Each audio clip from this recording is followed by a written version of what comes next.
ऋषिका काजर तो बहुते झलकै छै आँख में। कथी हो तब पत काजर करी भंगरिया के रस गार कर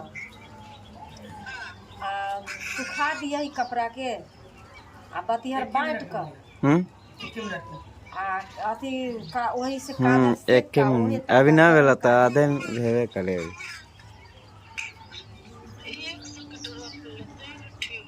उ करी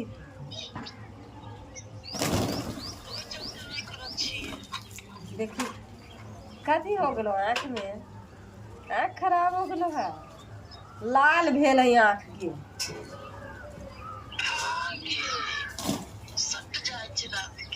लाल भेल है तमे दरद से नहीं ठीक हो जाए